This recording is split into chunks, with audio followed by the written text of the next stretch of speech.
18h sur nos ondes, bienvenue à vous dans ce journal. À la une de l'actualité, la flambée des cas de contamination au coronavirus, 6 décès, 245 nouvelles infections recensées ce dimanche. Au moment où la situation reste tendue, compliquée dans les CTE, 300 cas sévères y sont recensés avec un besoin de 10 à 15 litres d'oxygène par minute et pourtant, aucun signe d'un nouveau variant n'est à signaler selon le directeur de la prévention. Toutefois, la tâche ne sera pas aisée dans cette course effrénée pour disposer du vaccin. Dr Mamadou Ndiaye était l'invité de l'émission Objection de ce dimanche, vous l'entendrez. L'actualité nous amènera également en Algérie où le président algérien Abdelmadjid Tebboune est de nouveau hospitalisé en Allemagne pour des complications post-Covid-19. Sud-Soir. Merci de nous choisir pour vous informer. Seconde vague du coronavirus, 245 nouvelles contaminations ont été signalées ce dimanche. 6 décès enregistrés. Touba totalise 16 cas communautaires, suivis de Kaolack avec 12 malades. 33 cas graves sont suivis dans les services de réanimation. Le point avec le directeur de la prévention, Dr Elhadj Mamadou Ndiaye. Sur 1781 tests réalisés, 245 sont revenus positifs, soit un taux de positivité de 13,76%. Les cas positifs sont répartis comme suit. Nous avons eu 101 cas contacts suivis par nos services. Aucun cas importé n'a été enregistré au niveau de nos différentes portes d'entrée aériennes, maritimes et terrestres. Et nous avons répertorié 144 cas communautaires répartis comme suit. 16 à Touba, 12 à Kaolack, 7 à Dakar Plateau, Thiès et à Tivaouane, 6 à Matam, 5 à Dara, Mbour, Richard Toll et Yoff, 4 aux Almadies, Fatick, Guédiawaye et Rufisque, 3 à Liberté 1, Ouakam, Pikine et Vélingara, 2 à Cité Biagui, Darou Mousti, Guinguinéo, Liberté 6, Linguère, Mariste, Ngor, Pété, Sacré-Cœur et Tamba, 1 à Amitié 2, Cambérène, Colobane, Diamniadio, Dieuppeul, Diourbel, Fass, Grand Médine, Joal, Kébémer, Kédougou, Keur Massar, Liberté 5, Mbao, Niakhar, Nord Foire, Parcelles Assainies, Patte d'Oie, Thiadiaye, Yeumbeul et Zone B. 90 patients hospitalisés ont été contrôlés négatifs et déclarés guéris. 33 cas graves sont pris en charge dans nos services de réanimation. 6 décès ont été enregistrés ce samedi 9 janvier 2021. L'état de santé des autres patients hospitalisés est jugé stable. À ce jour, 21 245 cas ont été déclarés positifs, dont 18 218 guéris, 465 décédés et donc 2561 patients sous traitement. Et en ce qui concerne la situation des cas graves, le directeur du SAMI national fait le point. La situation est difficile, alerte professeur Mamadou Diarabé. Les cas graves et les décès sont en hausse. Il révèle par ailleurs que 300 cas sévères dans les CTE ont besoin de 10 à 15 litres d'oxygène par minute. Professeur Mamadou Diarabé exhorte les populations à éviter les rassemblements et les déplacements. Nous l'écoutons. Comme l'a montré tout à l'heure le directeur de la prévention, le docteur Elhadj Mamadou Ndiaye, la situation est difficile.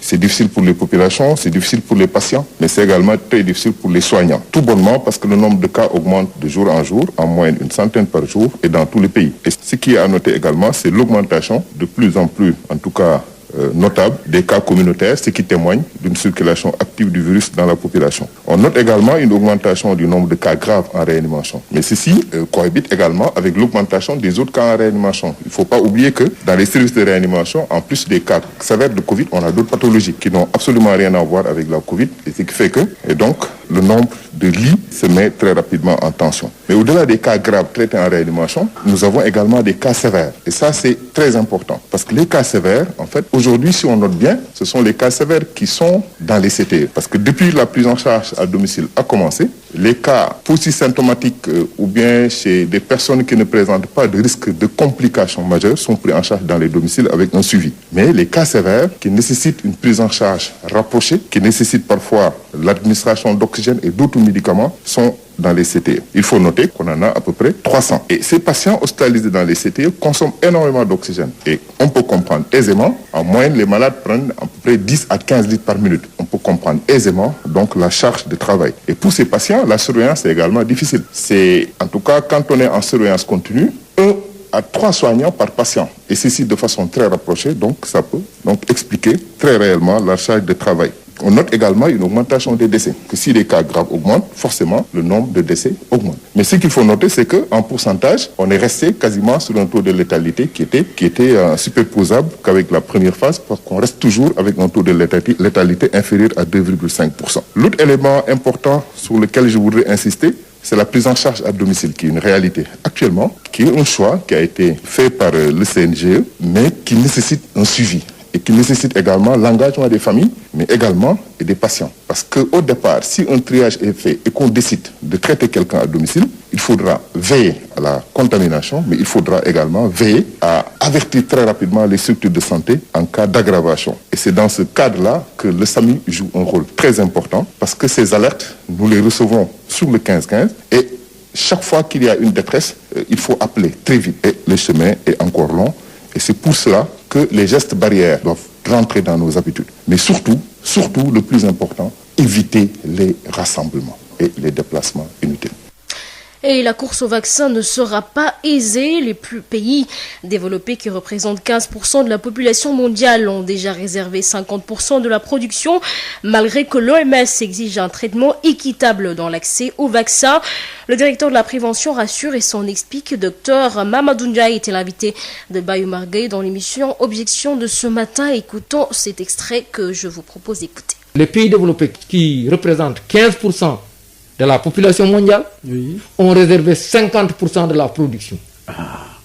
Mais vous voyez, l'OMS insiste sur l'aspect équitable. C'est pourquoi l'OMS est en train d'alerter sur l'aspect équité. Vous dites, docteur, que... Je dis que 15%, les pays développés, qui représentent 15% de la population mondiale, ont commandé 50% de la production annoncé. Mais c'est pas équitable ça. Vous voyez, non, c'est pour dire seulement, parce que attention aussi, il faudra qu'on sache une chose, Bayomar. Oui. Ces vaccins, c'est des vaccins, c'est pas pour les États. C'est clair. C'est des privés qui ont développé des moyens et qui vendent. Oui. Donc il faut une régulation quelque part. Oui. Et la régulation doit venir de qui? De ce qui peut représenter les États. Oui, mais l'accès au... Oui, l'accès, non, c'est la grande bataille. Donc c'est un droit universel, mais Bayomar, c'est pourquoi nous avons, entre autres, l'Organisation mondiale de la santé, qui a créé un fait qui avec certains, l'OMS, l'UNICEF, Gavi Alliance, n'est-ce pas, avec le soutien de l'initiative, ce qu'on appelle l'initiative COVAX. C'est-à-dire que près de 170 États dans le monde ont créé une initiative pour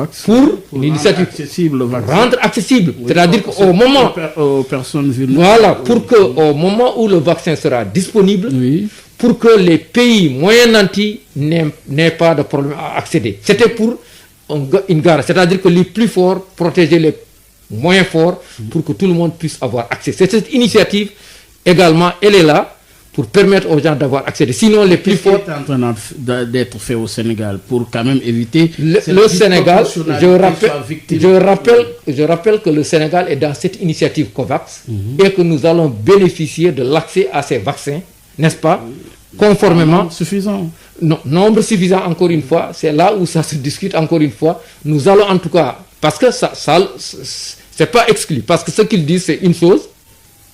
Cette initiative, c'est vous permettre d'accéder et d'avoir un mécanisme d'accès. C'est-à-dire que je peux avoir déjà quelque chose, mais si je veux également acheter le maximum, parce que chaque pays ira avec ses moyens, dans cette initiative, on va vous soutenir pour que vous puissiez y accéder selon vos possibilités.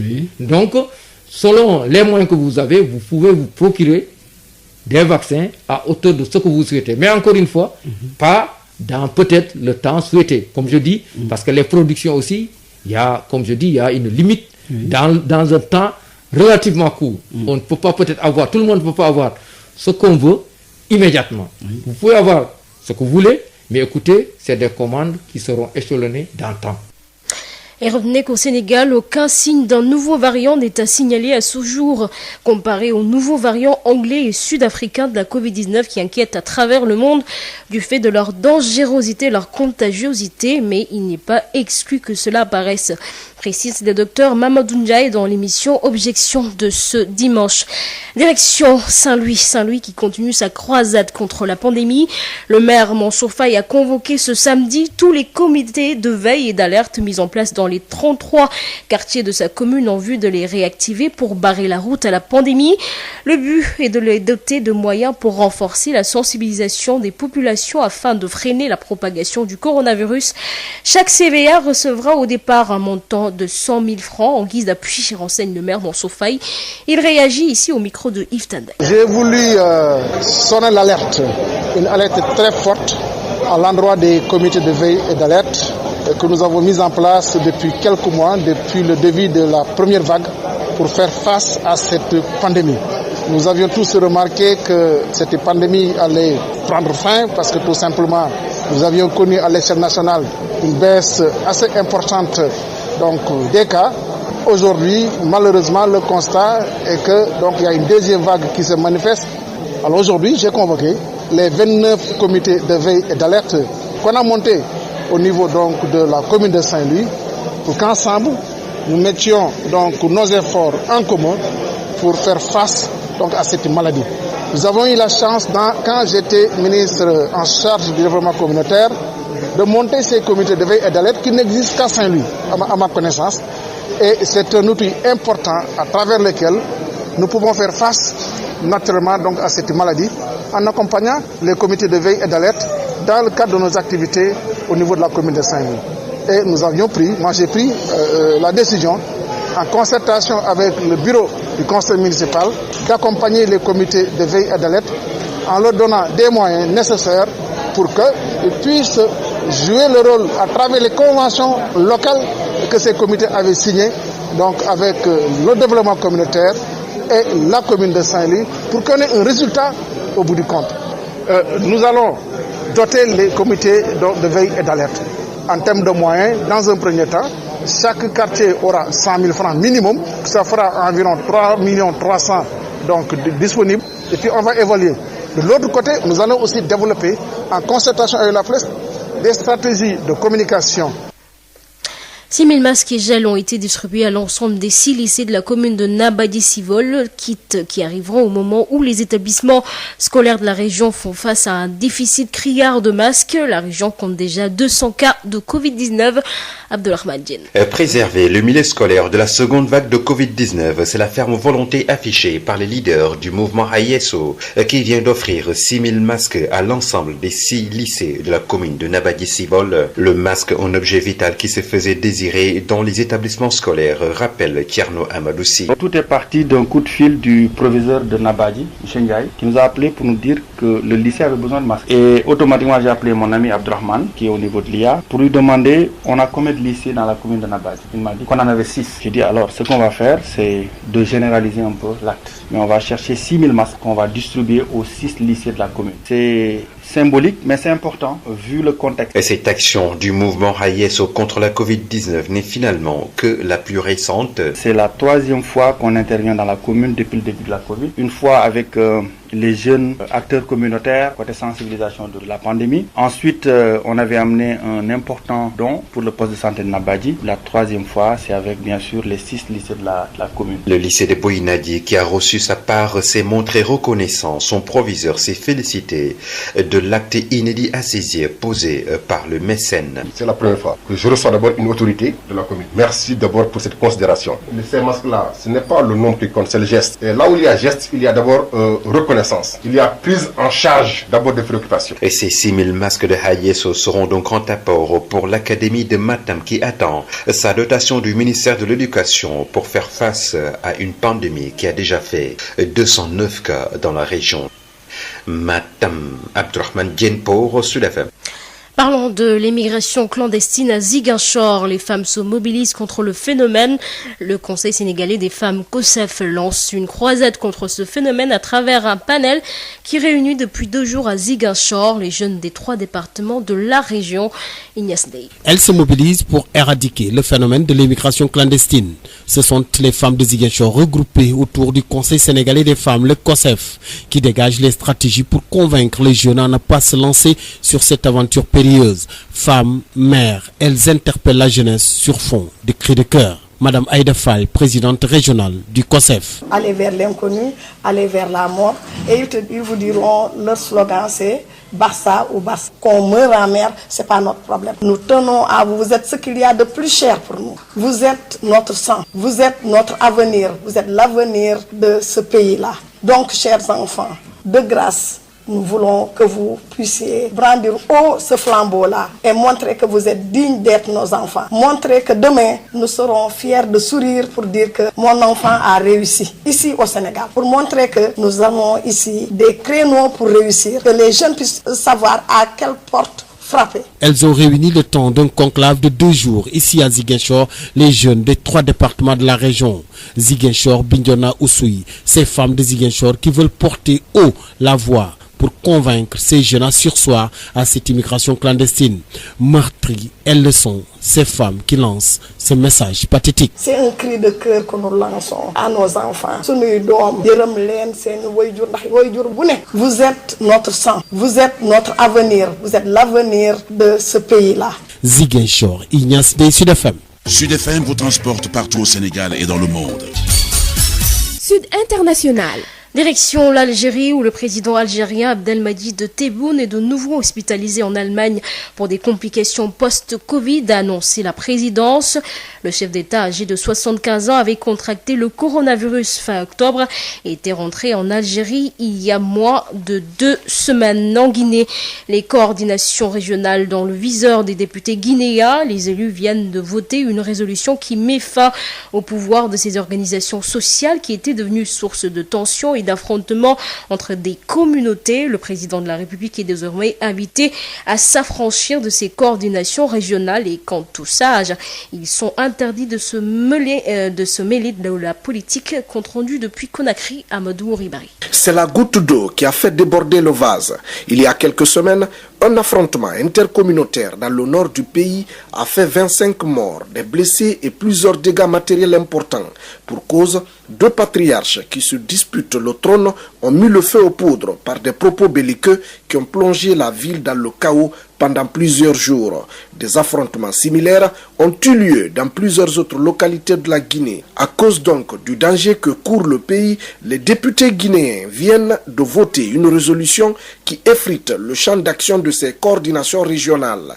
Dans ce texte de 6 points, il est précisé que ces coordinations régionales et organisations similaires sont exclusivement des organisations informelles dont elles ont l'unique charge de défendre les intérêts moraux et de maintenir entre les communautés la paix pour éviter les affrontements interethniques. Cette nouvelle disposition indique également que les coordinations régionales doivent éviter toute prise de position politique et partisane, s'abstenir de toute immixtion dans les questions judiciaires. Le président de la République, qui était devenu très lié à ses chefs coutumiers, est invité également à s'affranchir complètement des coordinations régionales, surtout leur implication dans la formation du gouvernement ou autres nominations dans les hautes fonctions administratives. Cette décision prise par les députés guinéens est diversement appréciée.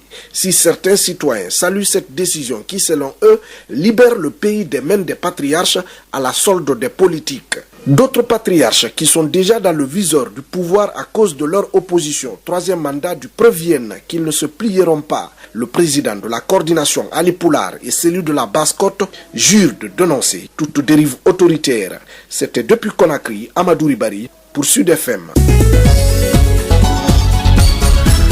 Aïssatou Gueye-Ba.